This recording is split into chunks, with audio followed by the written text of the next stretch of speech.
Thank you.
You don't need to understand a lot of things to come to meditation.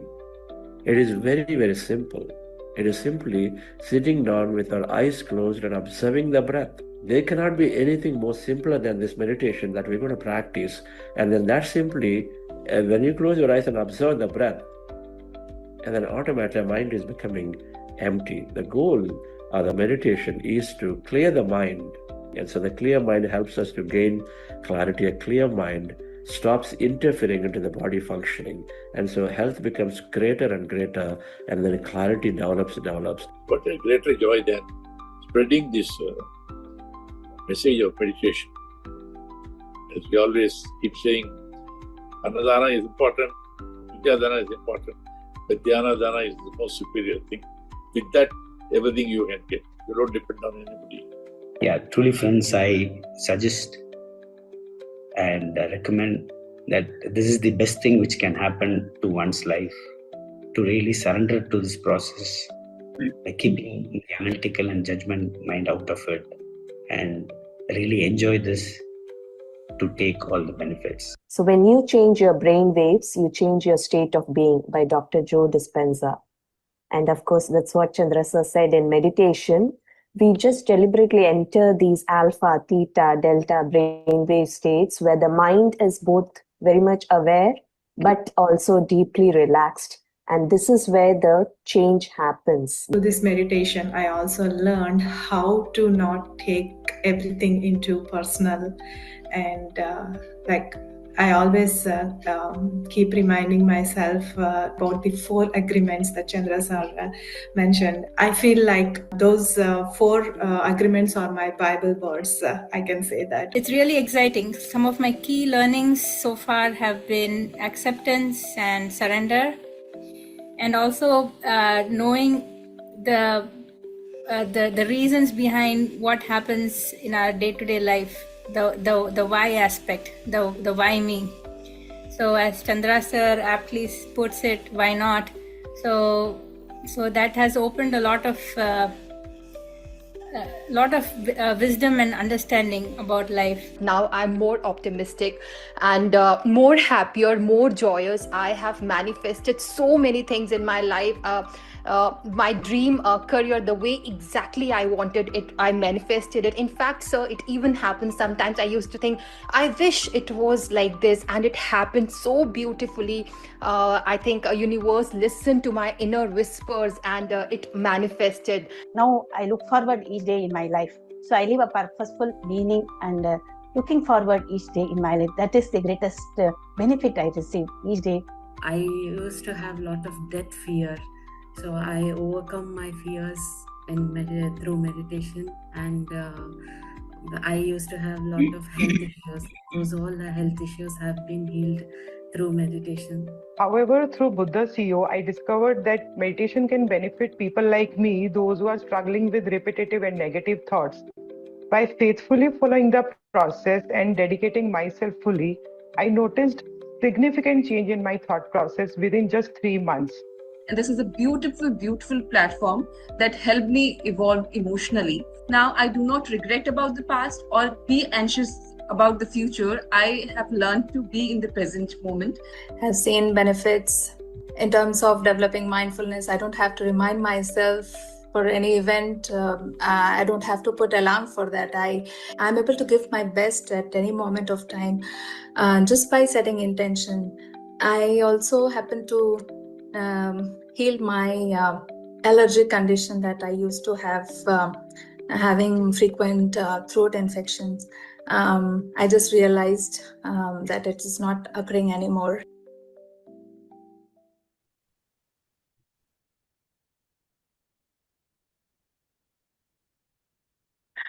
Good morning, good afternoon, and a wonderful evening, dear friends and masters. Welcome to our day 4 of our renewal journey. So lovely to hear. If you all noticed, every master said, just like Chandra sir says, just as I learned on this platform. And I'm so happy and grateful to be your host. because of that, I'm here ahead of time and really enjoying this beginning, which usually all of us are like, oh, still they have a video to start. With that, dear friends, as we've learned this last 3 days about breath mindfulness meditation and how the practical tools, the meditation is the way to find this constant change and the challenges and everything that we want to manifest. And once we're doing meditation, mindfulness, you're able to bring that other wing of a bird where you have meditation and mindfulness, and how that two wings together grounds you for something more, something that we are seeking that's already seeking you. And as we all know, I used to always think that, evolvement of my spiritual being, and then going through this journey, realize that, as Eckhart Tolle says, that we are the spiritual being having this physical experience. So everything that I'm seeking is to understand this journey on the physical being, so that I understand who really I am. And for that, with the help of meditation and mindfulness, we are ready to seek that knowledge so that we understand who really we are. And for that, how important it is through books, what knowledge we can gain. And for that, Sir will share us today's wisdom session. Over to you, Sir. Very warm welcome to all of you again. Thank you. Happy morning, dear friends and masters. Great afternoon, evening.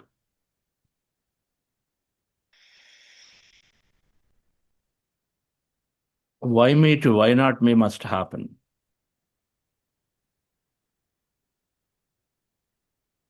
A complaint must change to an appreciation.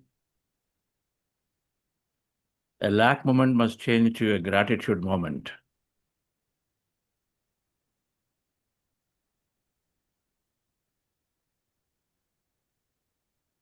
These things naturally will happen when we start learning. We're conditioned in one way about life, and so then that's the only way we look for.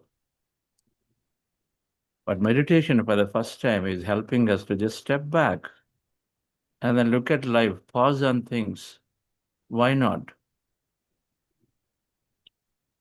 When somebody scores 90, it is poor performance for some. It is an amazing thing for some. Why is that so? Why can't I be that amazing person at 90 or whatever, at 60, at 50? Why does it have to be differently? You'll not find any rationale behind, why is poor, why is it not amazing? You will not find any rationale if you just stop and then pause and reflect back. Because to begin with, what we've learned has no basis. There's no scientific basis where something is great and something is less. They're pure conditioning. And so, dear friends, the first thing when I came in and I made in contact with Patriji, and forever grateful for the path he's shown, is learning the importance of knowledge. Yesterday, in the slides, we talked about, said wisdom and our knowledge or wisdom and meditation are the way for change in the shift in the mind, and so then shift in reality. And so he said, you got to read from everybody, not just me. There is infinite knowledge, and so then infinite people are there, the infinite things are there. If you want infinite dimension of experience, then of course you have to read from everybody. Recently, when I was there in a solitude meditation practice for myself, and I went in one of the ashrams in Rishikesh, Himalayas, I read this quote, one of the sentence from book. Now, 24 years later, I'm reading books continuously, and then it says, and you always find something, it says, if you are thinking you're going to change the world, establish world peace, solve problems of the world, and then do this, do that, then Mother, who is from the Aurobindo ashram, said, then you're not even a candidate for yoga, means meditation. You're not even a candidate for yoga. That is the profoundness that she has to saying that everything is happening from consciousness, this intelligent force.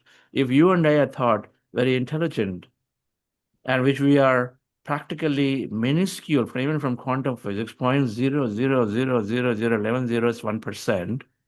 If you round it, we become zero. If you think we are intelligent, then how powerful, intelligent this field is. Human today does not have an understanding of this body. Not even small percentage we understand how this body of trillions of cells is working so beautifully. We don't have that understanding. Then this intelligence is powering things. And so then thinking that I'm solving this, I'm solving that, no, this is good for my daughter, this is the only way that can be done. Our tiny rational mind is thinking that it knows everything, but knowledge. And then when we understand meditation, that no, we have so little that we understand. That's what Patriji said. Enlightenment is to know that I know nothing. I know very, very little. And so there is so much to learn from everybody. Those sentences were deeply there when I started this practice. And I really loved his approach that go and read. Then he laid out a small framework and said, these are the things that are very good for. The framework is very simple, that you are much beyond this physical body. Number two, then you have infinite potential. It's you and me and everybody. It's not just in that statue, or it's not just in those special people who have lived in Himalayas and come back, or the Siddhis. It's for everybody, if you wish to want to experience it. And the third thing is that our thoughts and feelings are the key to unlocking this potential. Our thoughts and feelings are the key to unlock this potential. The mind is the bridge between the body to act and execute, and then the energy or the intelligence that is there to connect to, and then bring that inspiration to experience here. We call intentions, we call sankalpa, and all of that. So simple, this is the framework. So go and read any book, any master who is saying you're much beyond the body. They're not conditioning us, say, hey, this body, you got to take care of eating so many millets, so many this, so many that. Otherwise, you won't survive.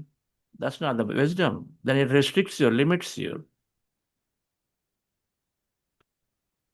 You are much beyond the body. You are infinite energy. Number two, in that energy, you have infinite potential. That's what is called from spiritual science.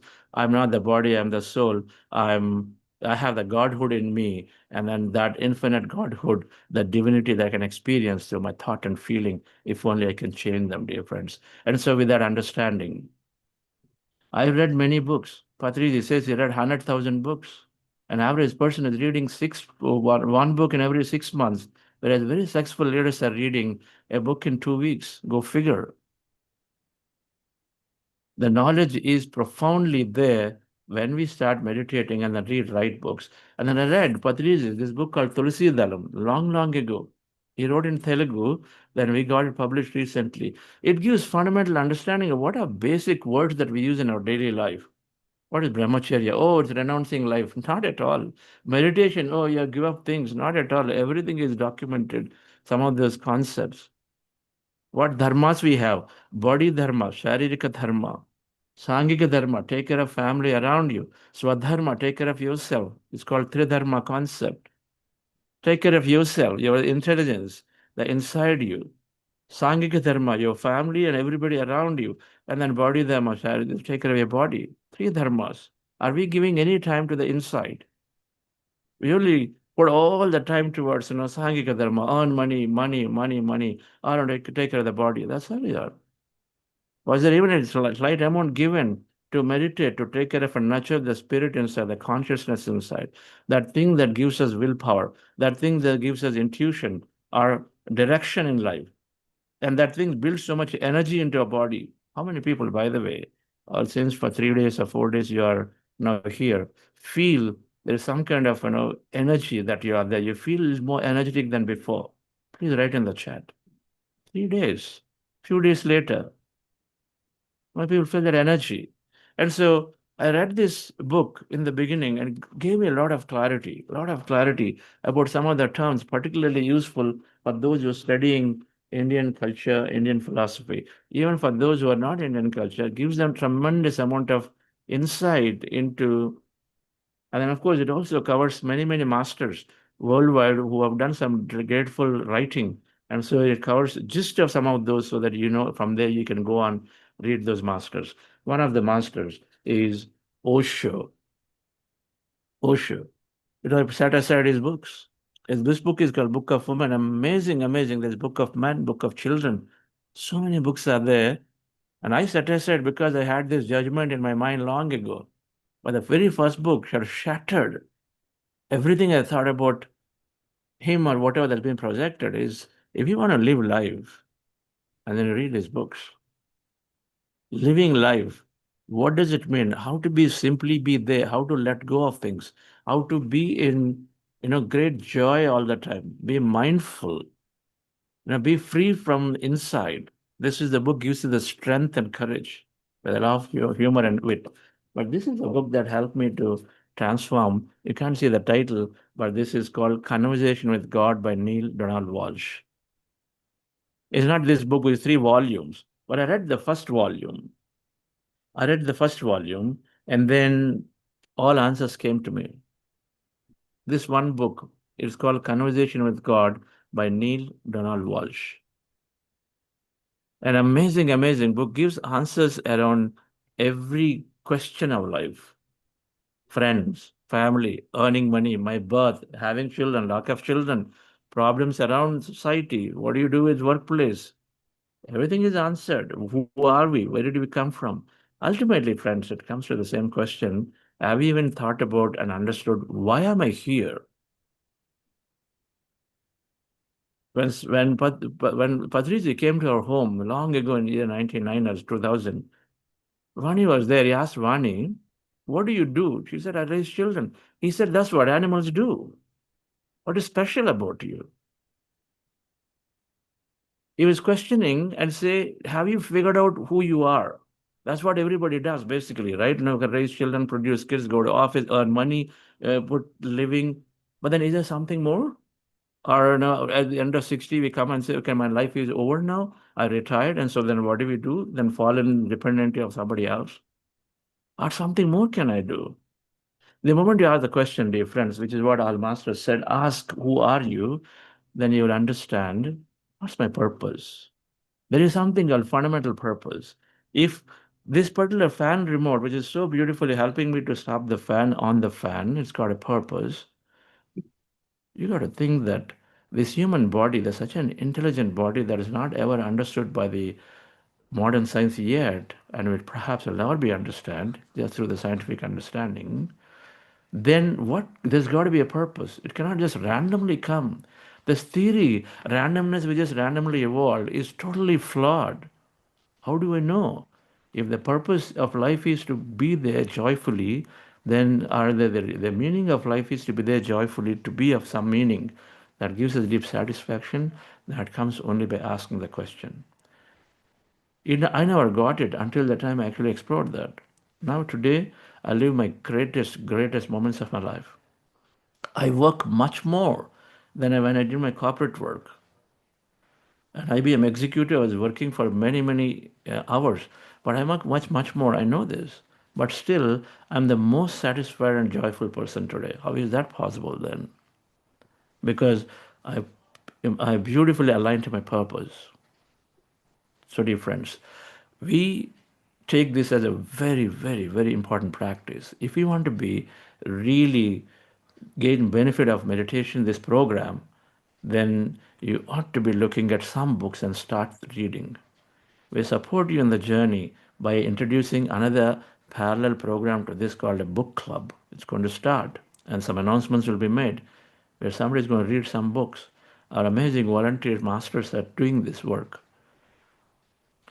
But there's no replacement for us to not start. And then this is why today we'll send a wisdom note. The wisdom note will contain, we curated 25 books. That's what helped me when I came in the year 2002. Patriji recommended a whole set of books. In one stroke, I ordered all the books. That month's salary, everything was kept for books. Everything. 1 month's salary was kept for books. 25 books came to my home. I read half of them in the first 6 months. I was happy. I understood. And so I wish that all of us look at this very, very importantly, that all the books. Now, I have not even talked about this particular one. This master, Dr. Joe Dispenza, You Are the Placebo, bridges science and spirituality. When I read this in the year 2014, again, Patriji, Patriji, when you have sincerity, the master is always looking at you, is pouring his consciousness into you, and so right things come. They recommend this almost in the very beginning to me, among anyone in the PSS movement, I suppose. He said, Chandra, I read this book. And then I read this, and it just cleared everything. Any rational mind wants to know how this simple sitting in the meditation, clearing your mind, and actually can bring miracles into your life. This talks about healing. If you read this, anybody has questions about health, they'll go away. Any chronic illness must heal when you read this book. Any chronic illness. Because it's got to do with tapping into the infinite possibility. It's got to do with elevating and then sending that energy to attract that possibility. And it explains beautifully how meditation does that. In fact, if I've got the power to speak, and I say I've got so much empowerment by reading and then listening and then learning from this master, Dr. Joe, and many masters of the similar nature that are there. They're called Bruce Lipton, Dr. Amit Goswami, Dawson Church. These are amazing masters doing amazing work in bringing science and spirituality into one, to amalgamate it, and bringing meditation, explaining various constructs scientifically, right? And so I'm deeply influenced by some of these masters, and then we continue to read dear friends. So let's go into the practice of meditation. So during this, throughout this journey of these 40 days, if you can take on to reading parallel to you practicing meditation, and if you can listen to this wisdom, because wisdom comes from people, it comes from books. Books are nothing but somebody's experience for 30, 40 years. We read the book in 10 hours, but they must have spent 40 years and then finally writing it all in a few pages that we read in 10 hours. How beautiful is that?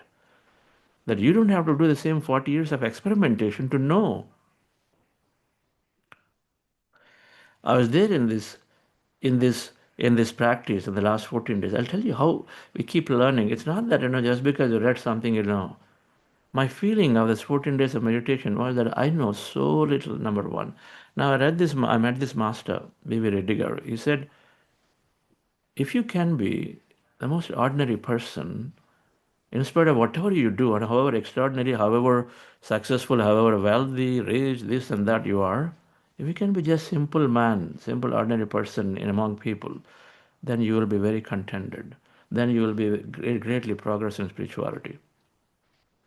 It's just a reminder again to me that we ground ourselves. We're not some special thing just because we got a title, just because my company exceeded, or just because we got a few hundreds of people or thousands of people joining our programs. We remain grounded. These things come to us when we are ready to listen to others, when we're ready to interact with others. And so, dear friends, all our masters, the facilitators are there. Ask them questions and ask them what books they're reading. Ask them what part of the book that has impressed them or that helped them to move forward, right? Let's go into the practice again. Relax yourself. Sit comfortably. We are doing the practice called breath mindfulness meditation. Our goal is to rest the mind. When you empty the mind by sitting comfortably with your eyes closed, fingers into fingers, hands rested in your lap, as you see in the picture, and then observe your breath. Then slowly we go into thoughtless states, less thought states to slowly thoughtless states. That thoughtless state you may not notice, you may not be aware, but you will go. Sometimes you are aware. How do you know? I don't experience anything around me, or I experience some kind of movement, energy, feeling, intensity of some kind of vision. They're also equivalent to thoughtless state. I'll explain that later this week. What is this emptiness? But all I can say is a state where you're deeply calm, or a state where you're experiencing something unexpected, like a dream. It's like a vision, something that you're not thought, but like, some physical body sensation, which is just happening to you. Witness all of it as you go into this emptier, less thoughtful states. Witness everything that happens to you without interpretation. In case you have thought, come back to the breath and again start the process all over. We call breath meditation. We're going to practice again. Relax yourself. Sit comfortably, dear friends. Relax your body with your eyes closed. Be with your breath.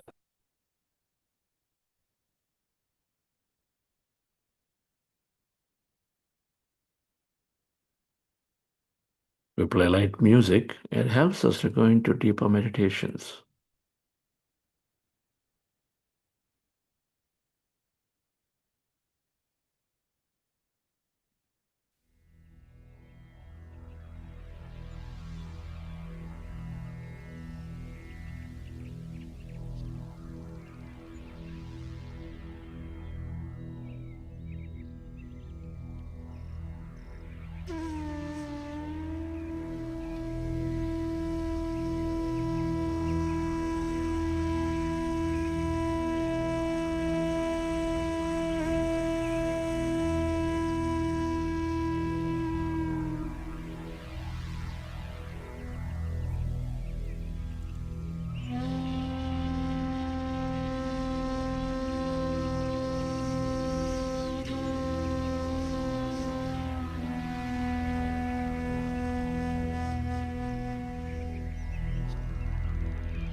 Dear friends, dear masters,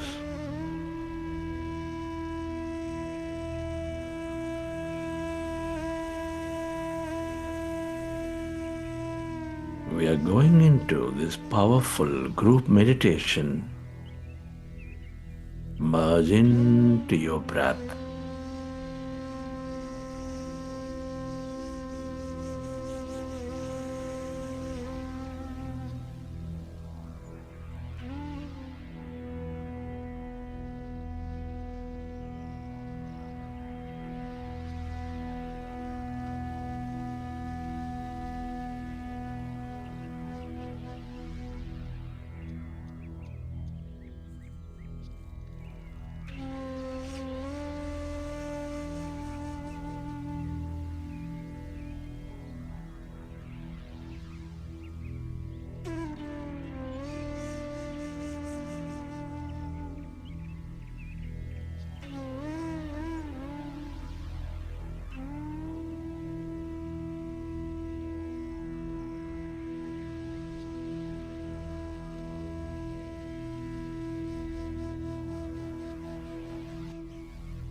When you observe your breath,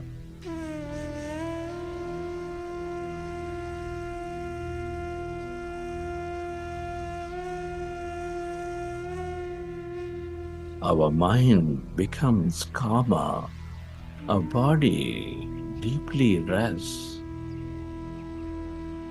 going into balance, coherence, and yourself.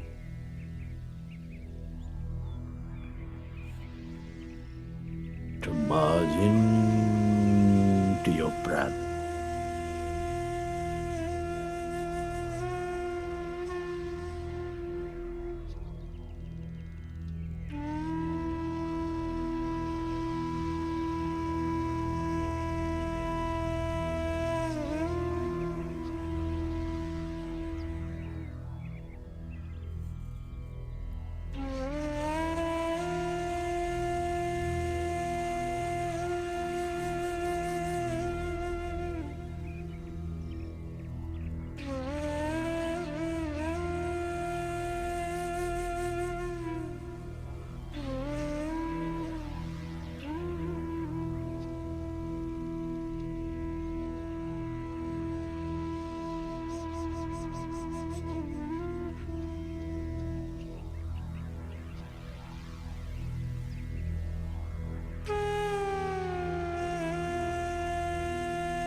yourself to merge into your breath, and allow yourself to experience emptiness inside of you, all around you.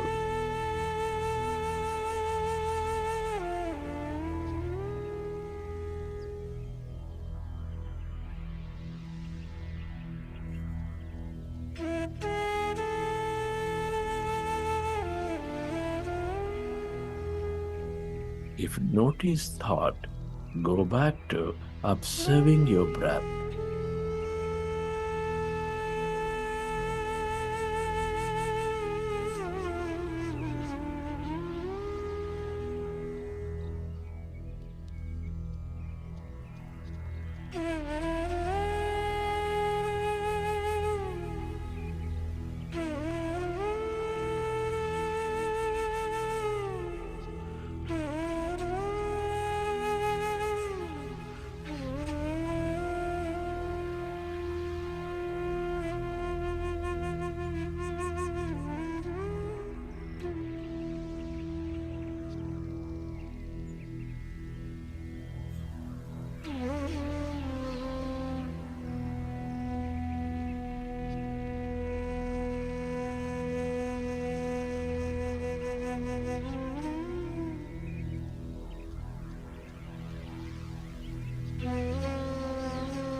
Become aware of the emptiness, that blackness inside of you, all around you.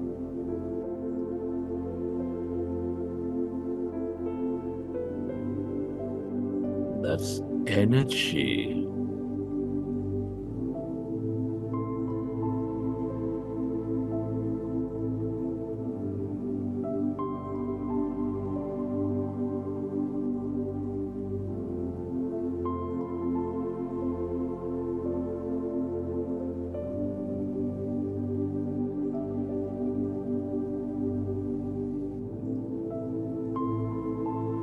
All emptiness is energy. The field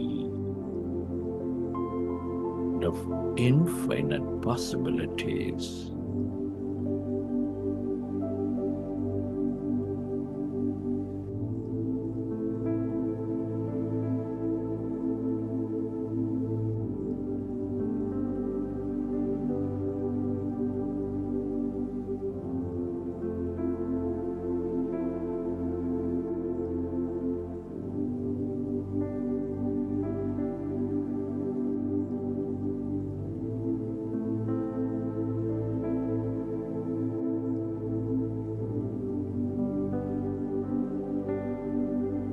The longer you stay connected to this emptiness, this energy, the more possibilities you draw into your life.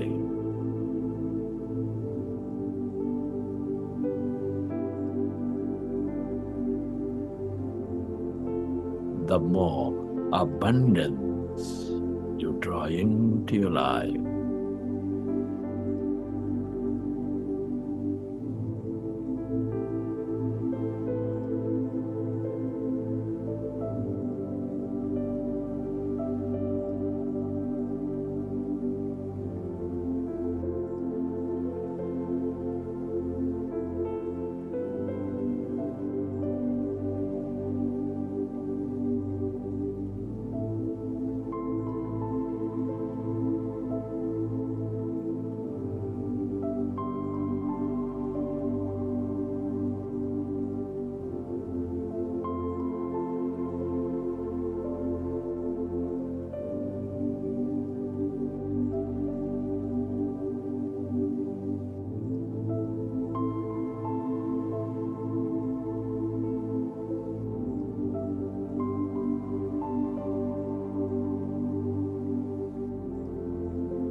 Merge into the emptiness of yourself. This is your greater mind, consciousness.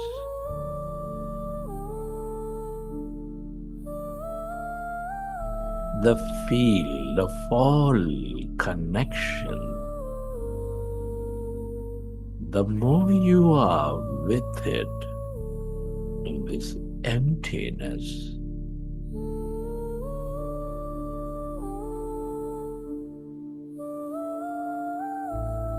the more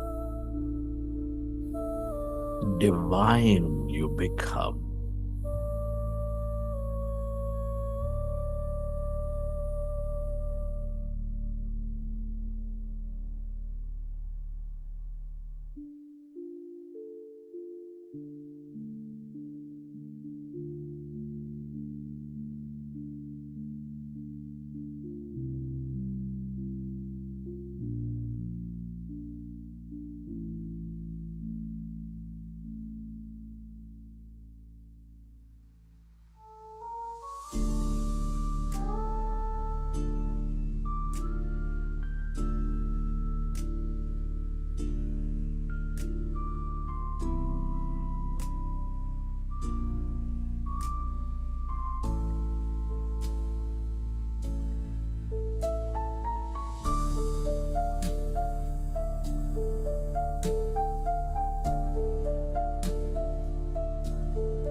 Friends, at this time, let's express gratitude.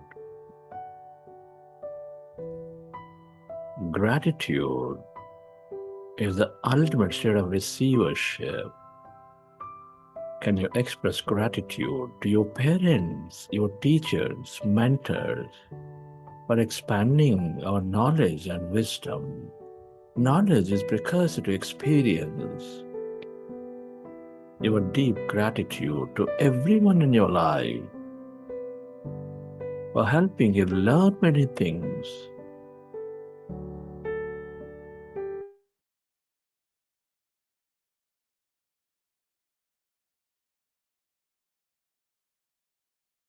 Plant kingdom, the mineral kingdom, the animal kingdom, the angelic kingdom. For all that energy, all that beauty, mystery, and more.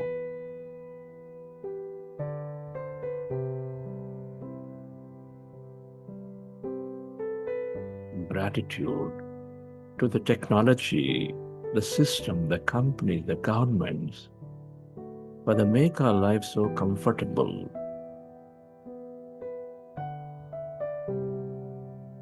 Gratitude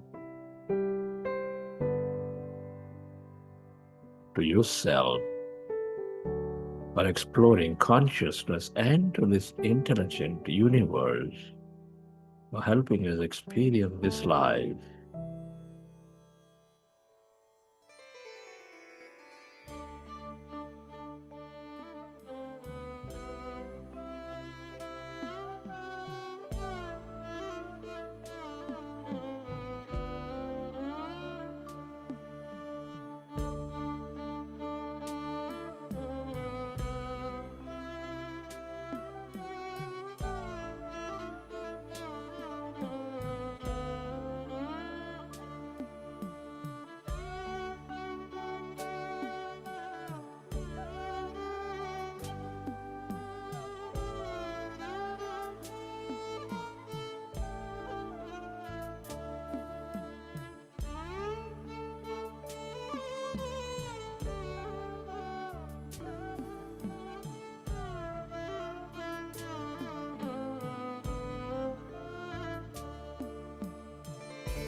Recollect your experiences from the session.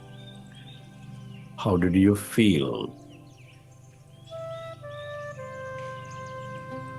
What did you see?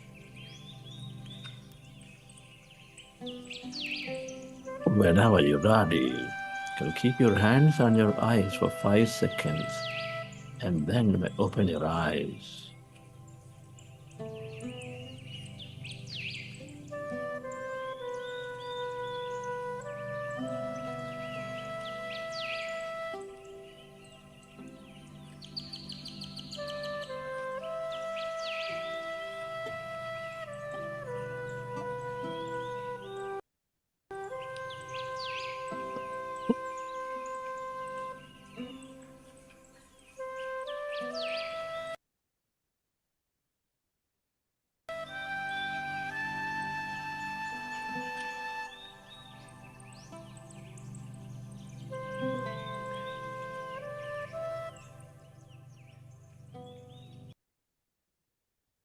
Okay, dear friends.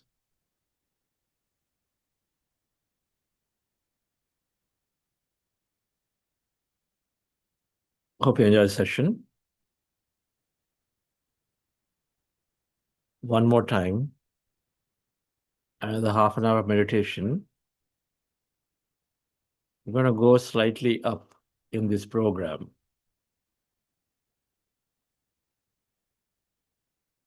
35-40 minutes. And Sundays we'll do longer meditation, an hour plus. And I promise you, it'll just go like that.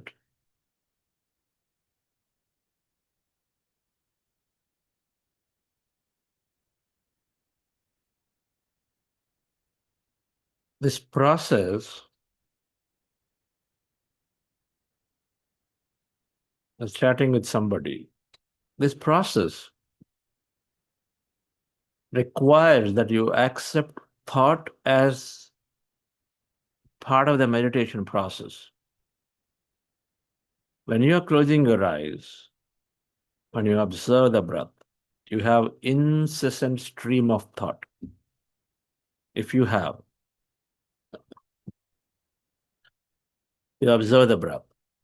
Thoughts continue to come. You observe the breath. Thoughts continue to come. You get distracted. You go into thought. When you recognize thoughts are there, come back to the breath. I want you to pay close attention. Can you accept thoughts are as part of the process? Suppose I told you your meditation is your child is walking up and down. Observe the child hold for the next 30 minutes. Observe the child up and down walking. Can you do that? I'm not saying observe when the child is stopping. I'm asking you to observe the child moving. And if you do that, then we are saying similar. Observe your breath when you see something is moving. So you go to the next step. Child is moving, observe, but when the child is moving, come to the breath. Child is stopping, be there. Notice it. Can you do that? When a child is moving, I'll say an instruction, observe the breath. When a child stops, then just look at it. If you do that, the child is equal to thought. There's no judgment about how many thoughts you have. If I ask you to watch your child, they're moving, be in your breath. They're stopping, look at them. Now, does that instruction say that child should not be moving for the 30 minutes? It just says if they're moving, be with your breath. If they're stopped, observe that. So there's no instruction. We are telling you that thoughts won't be there. So why are you bothered about when thoughts are there? And so, sir, then I'm not able to do because you're thinking thoughts should not be there. The instruction is when thoughts are there, be with the breath. When thoughts are not there, be there. So can you accept the thoughts are there? They will be there. And so then I'll just simply go to breath.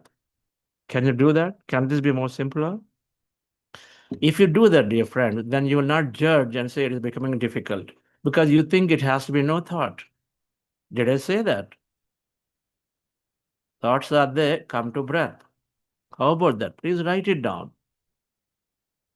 It becomes hard, it becomes tough, it becomes discouraging, it becomes useless when we recognize and say, oh, I am just not able to stop my thought, control my thought. Not at all. Because you want to stop, you want to control, you have the urge to go that empty state. It'll happen. Observing the child to stop, child will decide to stop when they want to stop, not you. Can you not observe? The moment child is moving, go to your breath. When the child is not moving, then observe. That's what you're saying. Until the child is moving, be with the breath. When the child stops, be there. Look at it. But for that, of course, you have to be with the child. The moment this moving, then go to breath, they stop, then look at them.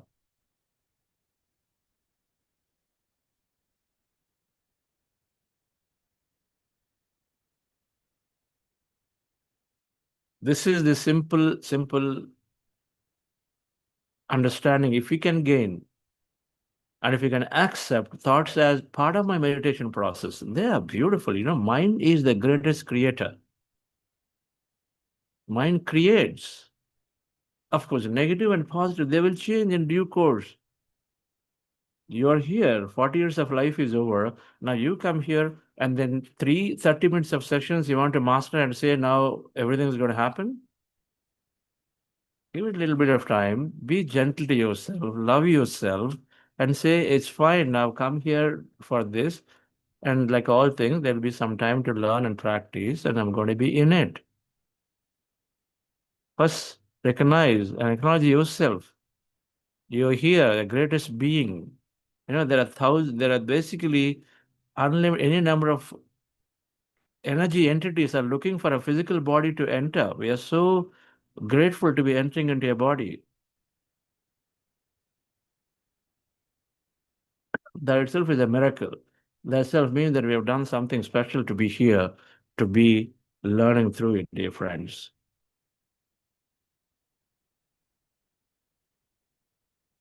So we will introduce some of the other facilitators, but I wanted to complete. Yesterday we said meditation and wisdom will help us to shift the mind and change the mind.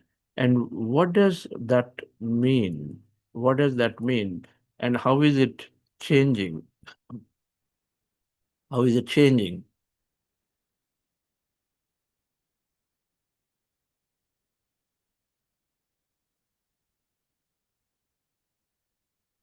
So I'll take a few minutes and then I'll introduce our facilitators, remaining facilitators. So we said meditation, wisdom, shift mind, change reality. This is where we stopped yesterday. We said there are three minds are there. Can anybody write what are the three minds in the way we understand this in the chat? Yesterday we said three minds.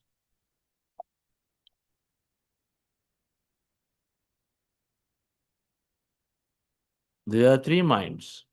We said a subconscious mind, which is very limiting in nature, all limitations, beliefs.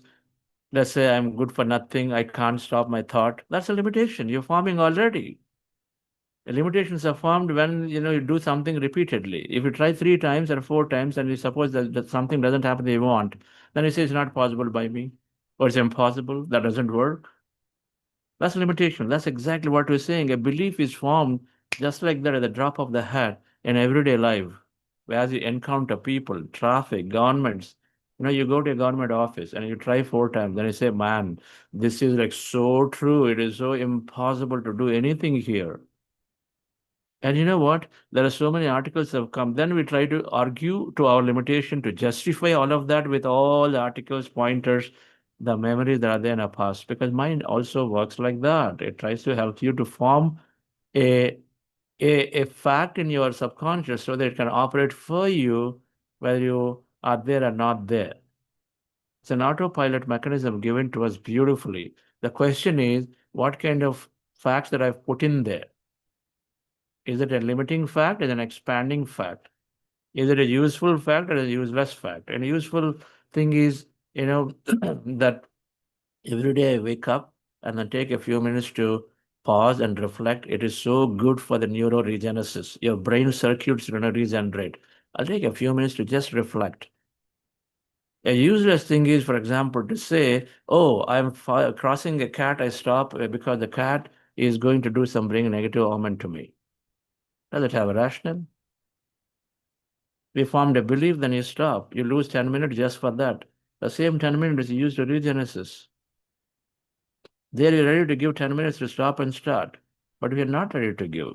So the question is, what did we put in our brain? That's a limitation. The limiting mind has to change. The conscious mind is randomly, erratically dissipating all the energy through all this thought, because every thought is energy, electromagnetic energy.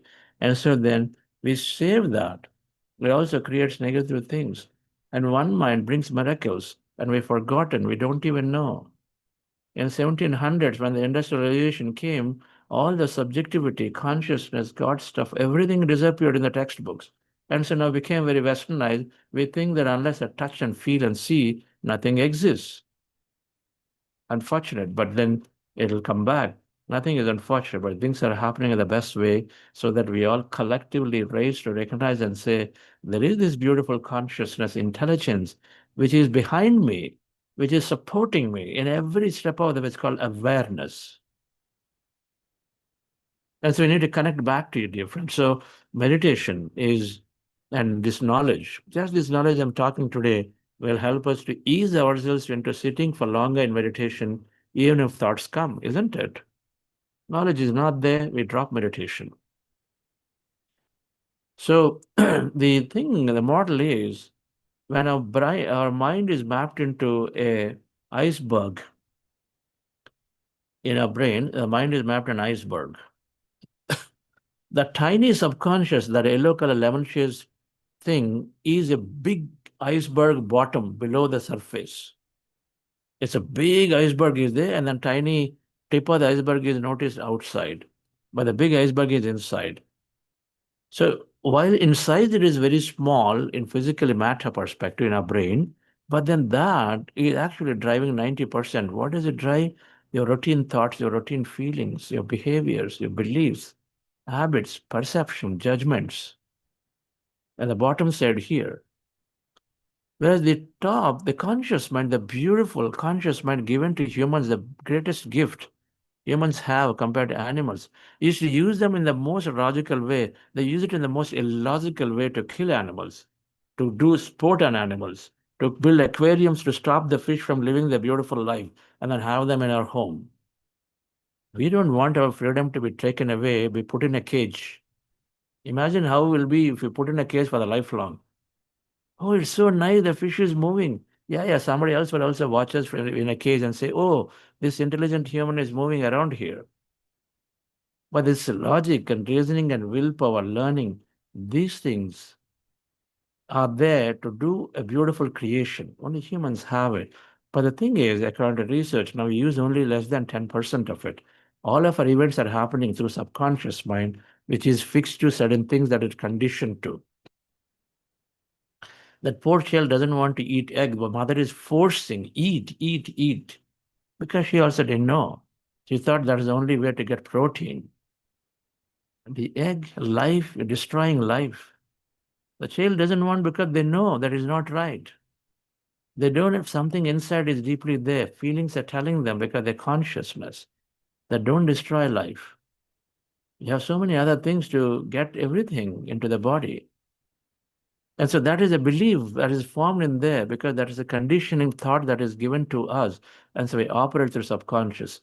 Meditation drops the analytical mind, which is stopping us from going and learning newer things, which disturbs our personality.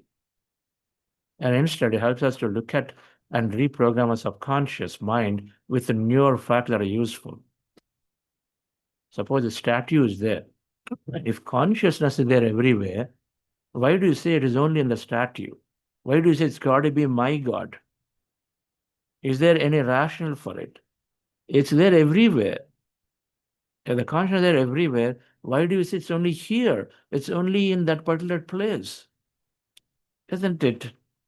I mean, it has no meaning. It is there everywhere. And so then that is a limiting thought. That's a belief. No. The statue, I have to go and then prostrate in front of it. Otherwise, God is going to punish me. That's a belief formed, and so we simply operate without in thinking whether it has a meaning or not. But then, however, if you have a real faith in it and say, this is that intelligence is just a representation. And so I keep my logical mind aside and I'm fully merging with it. And so that's true bhakti. You go there, then there is a meaning. Just simply doing rituals and simply go cut flowers, even remove the beauty, and then go in there and just offer without any meaning, thinking 1,000 other things in our mind while doing it, has no meaning at all. We're simply doing as a belief, ritual. That's subconscious. Waste of time. When you have all these limited, unwanted, wasteful habits and wasteful behaviors that are there, and so they're simply waste of time. That's not going to get us.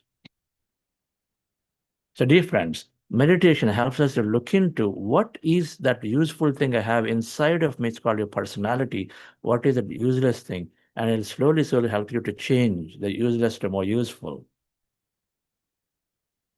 The second aspect is the right side graph I want you to see. As you meditate, the brain waves, the thoughts in your brain go down from a very stressful frequency waves to a more useful, creative, relaxing, healing waves. So our thoughts are, as you said in the earlier, thousands of thoughts. Many of them are stressful. They have a frequency. They drop. The second thing, then you are this focused attention, which is high alert beta state. They also slowly drop. You go down further. This is where you go into the magical part of meditation. And for this to enter, you got to drop your analysis. That unwanted analysis, constantly logic. The logic has to drop for the magic to begin. That's the drops. And so then you are into this fast learning state, alpha. You learn, you relax, you get ordinary solutions to life problems, just like that. Then you go further. You have many creativity insights, something that are unusual, things that are there. This is where the discovery of inventions are happening. Creative insights. Innovation happens. This is where you're actually traversing infinite dimensions and then knowing, meeting people, learning knowledge. You're meeting masters in meditation, meeting people who left, departed in meditation, and then learning from them symbolically or many ways. Then you go further down. Delta is a deep sleep state where your body heals. This is a state, absolute calmness, blissful. Everything is that state. When you felt that you don't want to come out of meditation, you're going into this deep state of delta where you are absolutely there, one with the whole. The dreamless sleep state, healing state. You read the book Mind to Matter, explains what happens in delta state beautifully. So many hormones get produced. Anti-cancer hormones are produced right there if you're able to get a sound sleep. Not with medication, with meditation. And then gamma is a peak performance state where our brain circuits operate at significantly at different levels. And we go into this flow state and do the best performance possible. For meditators, go into flow states more often. So, dear friends, so meditation, and then there's a lot more research we will cover along the way as we go in this program. There's a lot more research that we'll cover every week and every topic. So let me come to introduce our remaining facilitators. Yes, and then we'll end this another 5 minutes or so before I conclude for today. Lavanya, madam. Hello, everyone. Good morning and good evening, my dear friends and masters. My name is Lavanya Vallabanini, and I have been facilitating Renew WhatsApp groups. I think it's group 5 and 18. So I have recently started and completed the L1 and L2 courses from the BuddhaCEO Foundation. And it has been 1.5 years I started doing meditation, and it tremendously changed my personal life, professional life, and also like my spiritual life as well, which is not anticipated by me. I never thought that I will be into this. In order to say how this meditation helped me in my personal life, I would say it helped me to slow down, and also it helped me to have the awareness of my thoughts and actions that I have been doing. And it really helped me to overcome my time anxiety that has been with me from my childhood. Like even being late for even 5 minutes, like how upset I used to be. So those kind of small things, I did get a chance to overcome of those in my personal life. And coming to the professional journey, it helped me to handle pressure with a lot of calmness. And I would say, like earlier me, I used to really hesitate to say no when I get something from the leadership, even though I feel I didn't like that. If I didn't like that, I still feel hesitate to say no to them. But now with this meditation, I overcome that feeling, and I'm able to go to my leadership people and say, okay, this is what I think. I want to add up my words to them and get the inputs for my leadership as well. So I would say it definitely improved my focus, and also it definitely improved my decision making skills, as I mentioned, like how I'm Yes, interacting with people and all. yes, they will hear more from you in your Yes.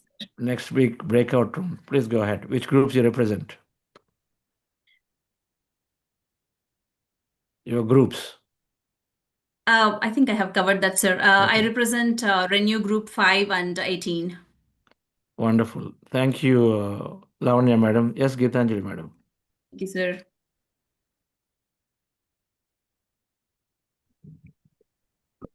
Namaste, sir. Thank you for giving this opportunity to facilitate this renew once again.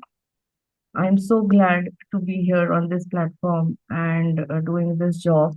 The groups which I represent is Renew 4 and Renew 17. So please, I request all of you to feel free to ask for help anytime or any kind of discussion which is going to happen over there. Talking about the meditation practice, let me tell you the topic which Sir covered today about the limiting belief. I was a person who always started the job with the worst possible outcome in the mind. I don't know, somewhere I had heard that, and that remained with me in my mind was that do your best and prepare for the worst. And that always stopped me from reaching the best of me. And since I've come to meditation, and since especially when after I read this Stop Being the Habit of Being Yourself by Joe Dispenza, my perspective has changed drastically. I've become a more free and a more open person. And I have started valuing myself more. I've started putting myself, at some level where initially I always put myself at the lowest possible level, even in a conversation or in a discussion. It's one thing to be in a listening mode, and it's one thing to put ourselves, at that point. But now I've become more assertive, more positive, and it has reflected in my career. It has reflected in my personal life as well. And the another thing which I've got rid of myself is of panic. I used to panic and think of worst possible outcome of a situation. These days, I've become more calmer and I've got to do so many things. It's a miracle.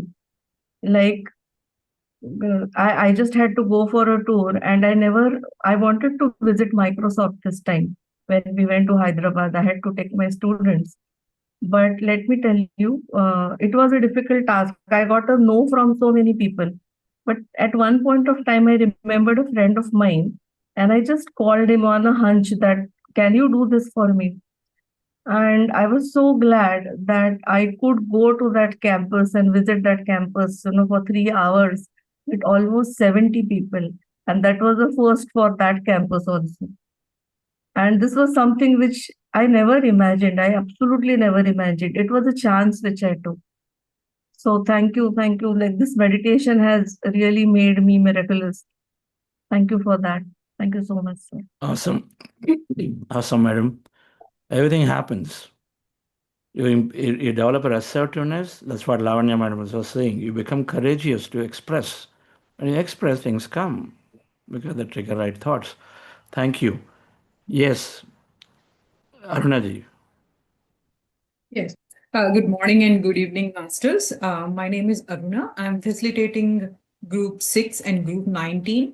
And I've been practicing almost 3 years, practicing meditation for almost 3 years. And I live in St. Louis, Missouri. And I can also say that I have a big Buddha CEO family in St. Louis, along with Sonalji and Apurva ma'am. And coming to my meditation experience, I'll try to summarize in 2 minutes. So my journey started with again a 40 days program. Before that, I was introduced to meditation every other weekend with in a company with our friends Ramesh and Apurvaji. But then when I started my 40 days program, I first have to thank all of you, and also you have to appreciate yourself because this is a life transforming journey. Every 40 days program brings out so much of information to you. And when I started my 40 days program, I started experimenting why I have to do meditation and what is that I'm going to experience. And I had this questions to myself, but then I actually had started this journey with open mind. And what happens is slowly you move from a phase of despair and complaining more to a more peaceful and surrender and also a lot of hope, and you see a lot of beautiful aspects of your own self which is slowly unfolding through meditation. And the other beautiful part of Buddha CEO meditation is you will get to know the science behind meditation. And that is what Chandra sir just said about the wisdom. You need to have wisdom, and wisdom is knowledge is the precursor for experience. If you know why you're doing and you know what will happen, you will definitely stick to it. So please, friends, continue this journey because we all want to have a magnificent life. But without doing everyday work, which is joining meditation classes and also reading books, you cannot go there. And it is everything is possible, and you will come to know that in this beautiful universe we are all connected, and once you tap into the conscious energy, your life will unfold beautifully and you will enjoy every moment of life. Thank you so much, sir, and Vani ma'am, for giving me this opportunity. Awesome. So thank you, Aruna madam. And where are our other hosts? They have turned off the videos, facilitators. But yes, all of these masters have an amazing amount of understanding and wisdom about meditation. And they can help. So really encourage you to make use of the time. They are there, their phone numbers are there in the WhatsApp groups. They're driving. Each one drives 2-3 WhatsApp groups. And so you call them and have a conversation. If you have some challenge, if you have some understanding issue of anything, it's nearly not possible here with hundreds of people joining in these WhatsApp groups. The last we looked at, maybe 2,000 plus people are there in all groups together. It's not that easy to do everything here, but then you can, and then reach out to them. There are about 10 of them, and then there are many more behind them who can easily help. Just having a conversation can ease us out of the problem that we are thinking, because a lot of them can't start with understanding, right, friends?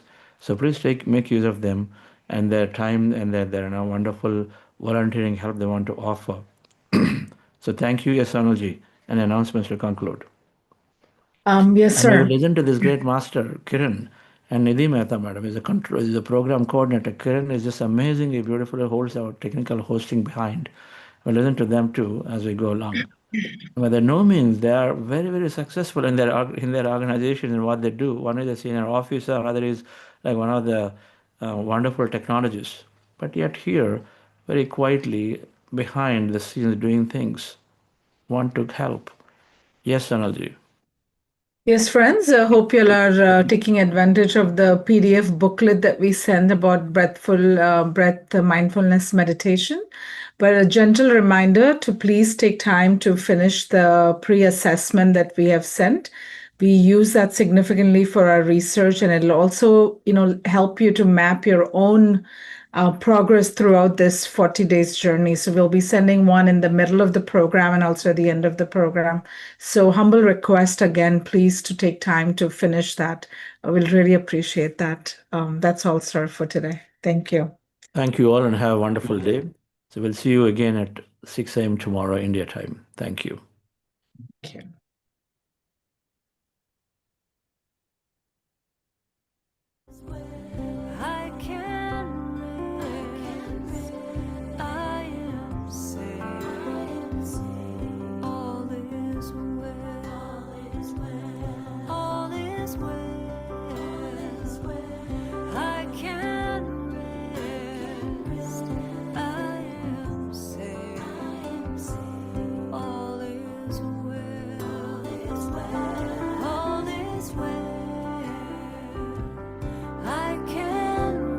Okay.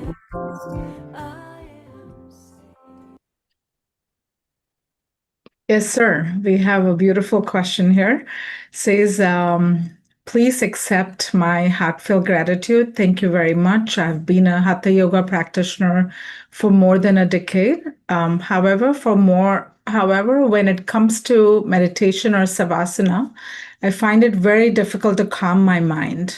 Many thoughts arise and pass continuously.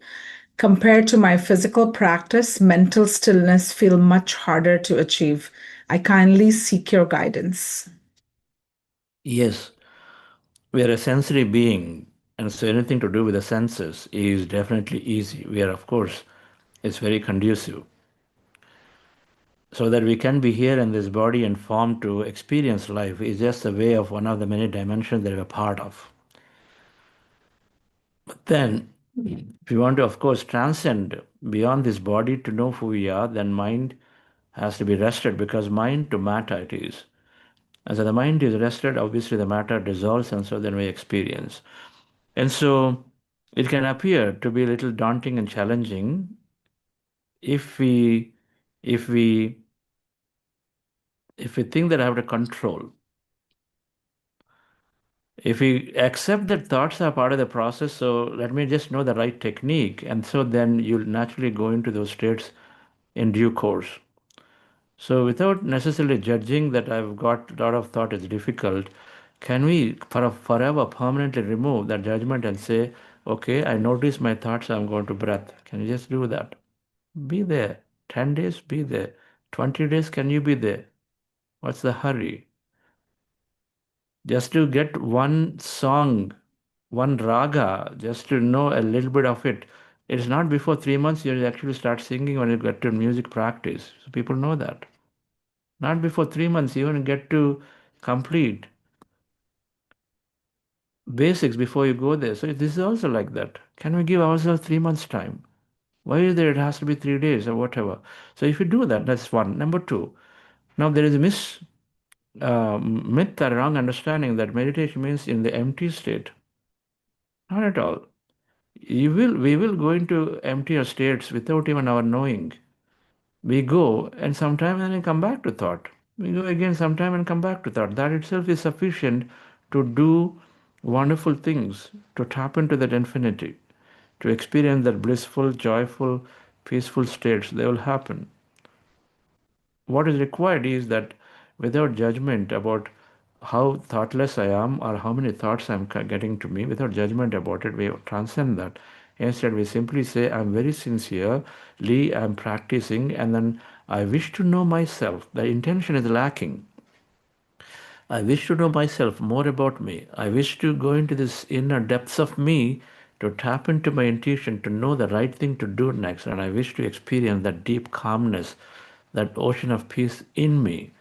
And I wish to connect to that deep intelligence which guides me, my purpose. When you have the right intentions, then you ultimately go towards it. That's all it is. All right.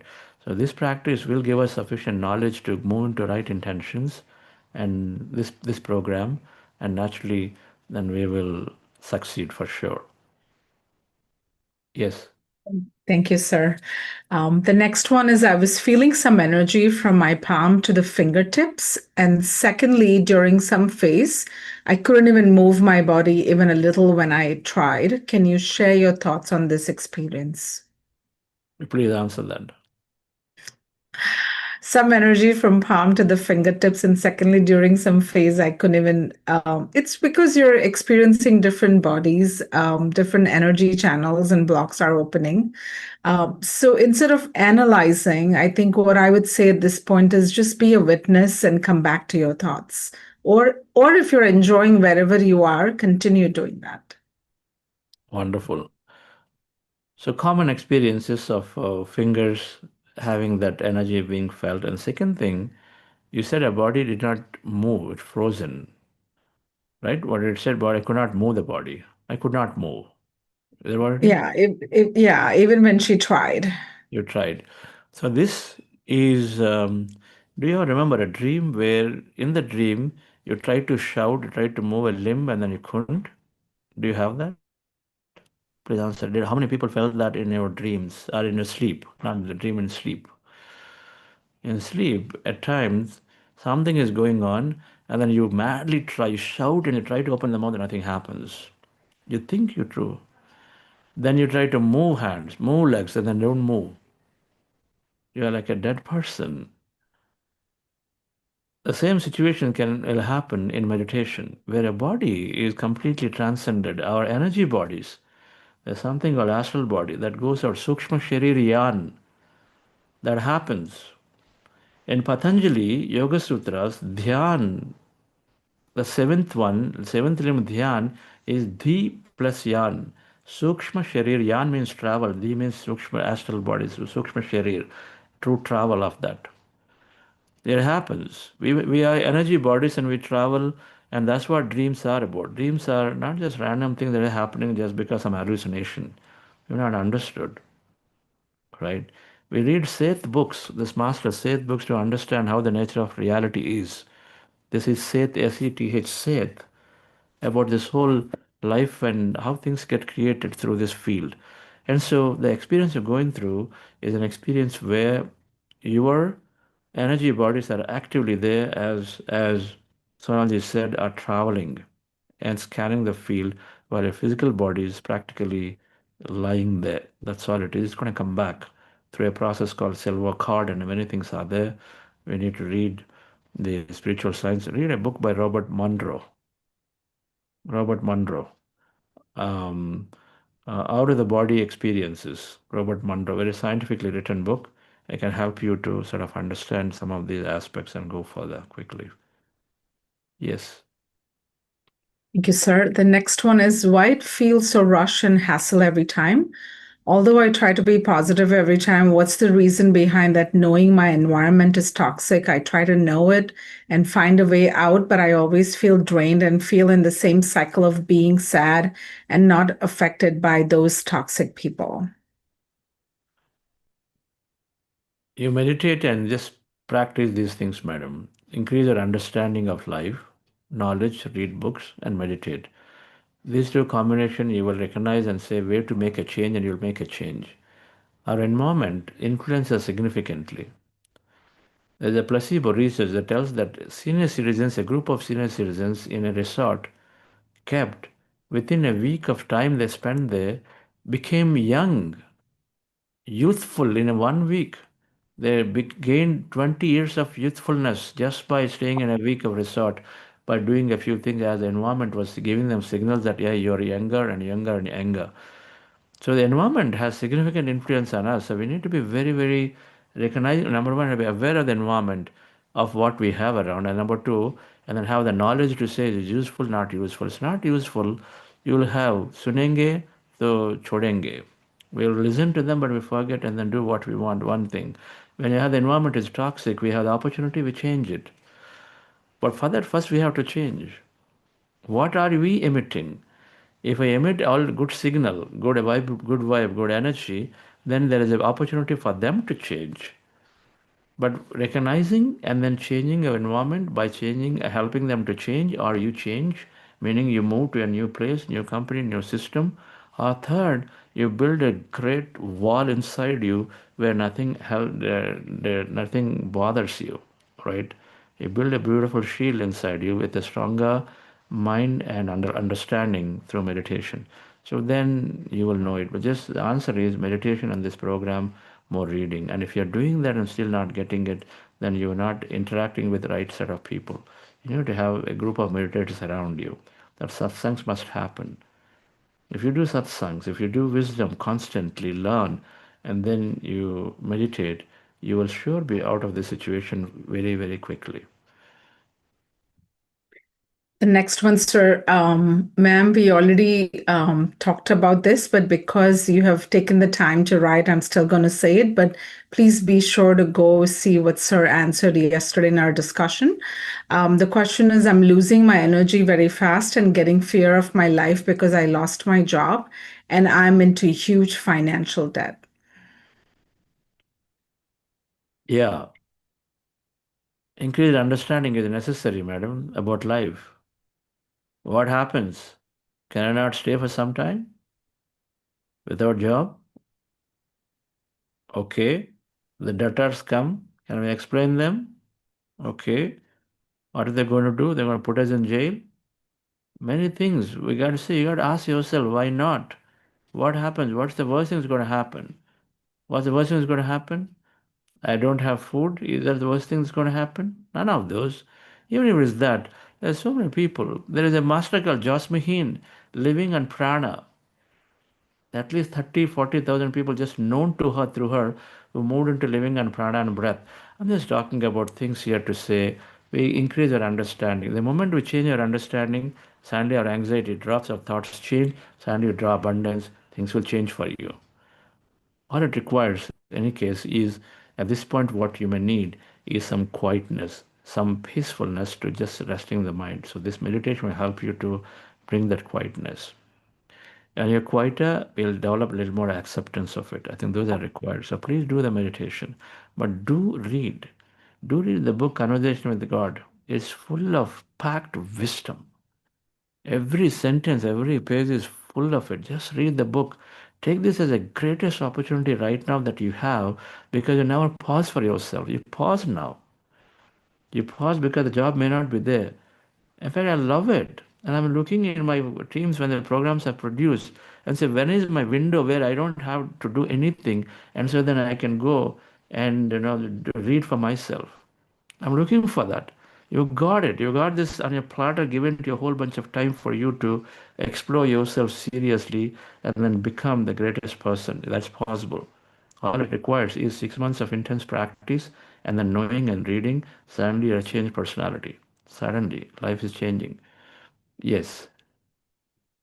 The next one, sir, is difference between meditation and mindfulness. Please describe the state of mind in both condition. Meditation is mind emptiness, and mindfulness is to be full of what you're doing at that point.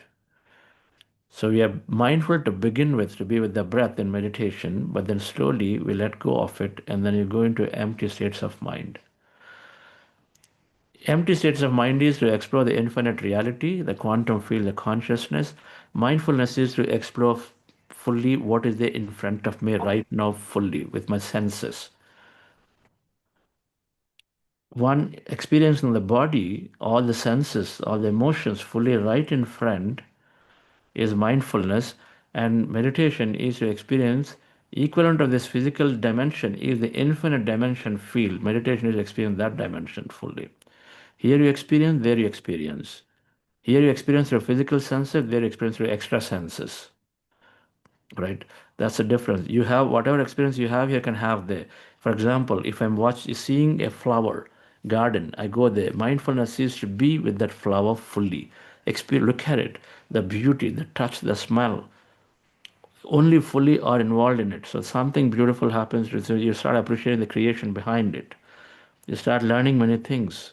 How soft, how gentle. Maybe I need to be like that with other things. Can I be that way, soft and gentle? Many things come to us when I'm there in front of it, fully non-judgmental awareness. Non-judgmental awareness is when you experience something beautifully. If you're judgmental, then you're suddenly comparing this with something else, and so then you already lost what is new to be presented here. Are you with me on this? Now, same thing in meditation. When you're in the meditation, empty state, whatever is here physically is there in the infinite field. because everything comes from energy, energy to matter. Here it's tiny 0.01%, that's infinite. And so then you are there, then suddenly the flower equivalent experience, you may have beautiful nature. This flower has, for example, there's 256 colors, that's all you can recognize, differentiate. There you will find an infinity of depth of colors that you will say, oh, I never experienced anything like this in my garden. I saw such a beautiful nature because that's infinite in dimension. So you can see unbelievable things there, so nature, but that's something an order of magnitude significantly bigger, better, greater, and beautiful. You'll experience the same there without judgment. It will be non-judgment here, non-analysis. There also no analysis. You're experiencing many things there. One of that is in a deep calm state, empty state. If you go into nature and you feel calm, if you don't have any job, any work, and anything, and you are one to understand, you feel very calm and peaceful, then in meditation you'll see the same, but in infinitely powerful, million times more powerful, million times more peaceful. That's all it is. The difference is that physical senses, extra senses, what we experience here, they're experienced a million times more deeply, right? That's how I differentiate between meditation and mindfulness, right? We have that ability to go there into the field. When people said the moment they go into meditation, they feel so good that sometimes people leave everything to go because they're blissful. They're blissful. That there's nothing to compare. You go there, all right? So it's that way. All experience are there, and it is for us to experience the field, not just the limited body alone. But knowing that I'm that, experiencing here fully is something more beautiful. You'll understand it when you go through this program. Thank you, sir. The next one is I shift my mind to emptiness during meditation with knowing. Is this correct, or it should happen automatically? It will happen automatically. So what you're doing is maybe helpful, but then the goal to go into automatic empty states is by observing the breath and slowly let the breath take you. How does it take? The breath becomes lighter, smaller, and to the point where you'll not have anything to notice, and that's suddenly the place where you've gone into emptier states. Another way, as you're observing, suddenly you forget to observe and also gone by then into an emptier states. Then you'll find yourself there either in thought or no thought state, or a state where nothing is around you. They'll happen in some way. You only start with observing the breath. It's too intelligent to put our logical mind. You observe, and at some point you'll find into empty states. If it didn't happen, that means thoughts come back. No problem. Okay. Thank you, sir. My guidance is saying, become aware of the emptiness is to move you into a little more deeper states for those of you who are already slipping into the trance-like empty states where you don't know where you are. This helps you to go deep. It's not asking you to create empty state. Okay. Thank you, sir. Done? One more question, sir. That it's from a youth. That how do we be alone and enjoy that? Meditation. Just practice. This practice will give you enough strength, right? Your loneliness become aloneness. Yes. Thank you, sir. Okay, great. Somebody enjoying? Yes, absolutely, sir. Don't want to end. We could go on such a beautiful session. We have to be like her. Smiling and our energy master, smiling and bubbling and energy, and that's how we have to be, right? In life. That's what I learned from Sonalji. Okay. That's what I learned. I got it as a gift back from this program and from all of you here. So thank you for that. Awesome. Wonderful. So thank you all, dear friends. Enjoy your time and see you tomorrow again. Thank you. Thank you. All is well. All is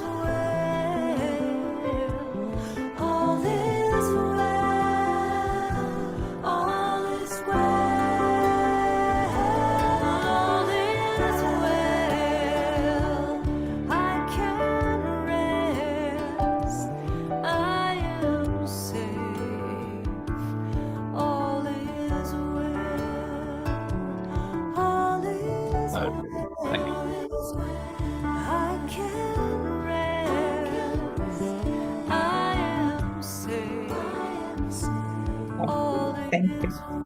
Thank you, everyone. See you all again tomorrow at the same time. Great tech host here, great coordinators here. Thank you so much. Bye.